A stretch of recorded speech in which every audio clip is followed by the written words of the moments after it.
आपण थोडा विचार केला पाहिजे, अभ्यास केला पाहिजे. विकास काम करण्यासाठी कोणता उमेदवार मजबूत आहे?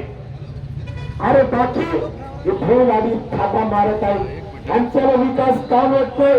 विकास काम करण्याचा रोखोक पक्का असेल तर आमदार बाबासाहेब पाटील शिवाय दुसरं कोणी करू शकत नाही. आज मी तुम्हाला सांगतो, या महायुतीच्या माध्यमातून सन्माननीय आमदार बाबासाहेब पाटील साहेबांनी प्रत्येक जाती धर्माच्या मायबापांचा विकास कामाच्या बाबतीत त्यांनी सन्मान करून त्यांनी विकास केलेला आहे. या पेंडॉलमध्ये बघा, प्रत्येक समाजाचा माणूस आहे, प्रत्येक जातीचा माणूस आहे.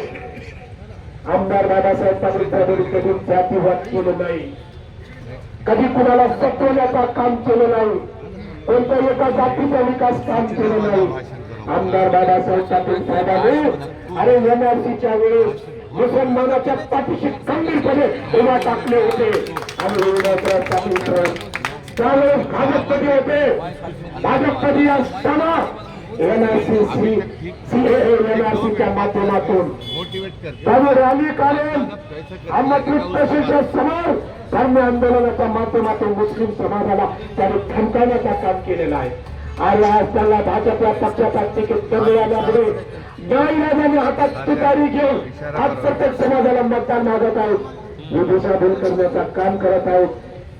ते माझ्या तमाम जाती धर्माच्या बांधवांना विनंती करतो, या निवडणुकीच्या माध्यमातून आज तुम्हाला काही जाती धर्माचे काही कार्यकर्ते नेते तुमच्याकडे येतील, समाजामध्ये देश पसरण्याचं काम करतील, विकास कामाच्या बाबतीत तुम्हाला फुल आणि थापा मारतील.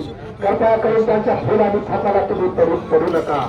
या निवडणुकीमध्ये एखादा माणूस चुकीचा निवडून आला तर विकास कामाच्या बाबतीत 5 वर्ष त्यांच्या सामान्य माणसाला कोशे दूर राहावं लागेल.